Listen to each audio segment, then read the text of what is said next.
Good afternoon. Isi-share ko sa inyo isa kasi ito sa pinapanood ko kapag gusto ko malaman kung paano o how do they take about certain issue. So ito si dating ANC Anchors ng ANC Anchors. So ang ANC, di ba, substation ba yan? Ano tawag natin dyan sa Channel 2? Si Christian Esguerra.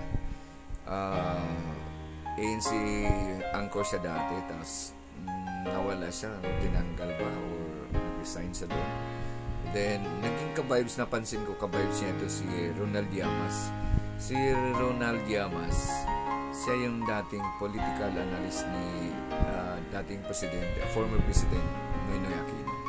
At ito yung niya, parang assistant niya na isang lawyer, si Attorney Barry Gutierrez. Okay, so nag-usap itong sa Fox First. Sa Fox First, ang host nito, producer, si Christian Esguerra. Madalas niyang kasi ito si Ronald Llamas, kilalang political analyst ito, no? Maraming mga kumukuha sa kanya para pakinggan analysis niya towards something related to politics. Okay?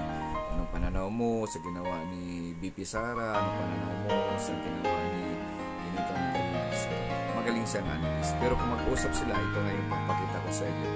Nag-aasaran din silang tapos natutuwa ka na ito si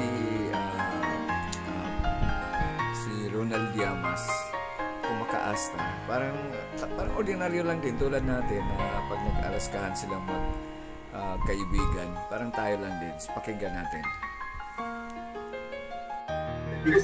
Ano ba pala yung isang gabi may sinabi pa yan eh, hindi ko kinakancel hindi ko kinakancel yung ginawa niyo ng ganito hindi ko kinakancel ganun. Kumakamada lang ako, kumakamada. Tayo lang dito eh. Tayo lang eh. Okay lang sana kung maraming nanonood.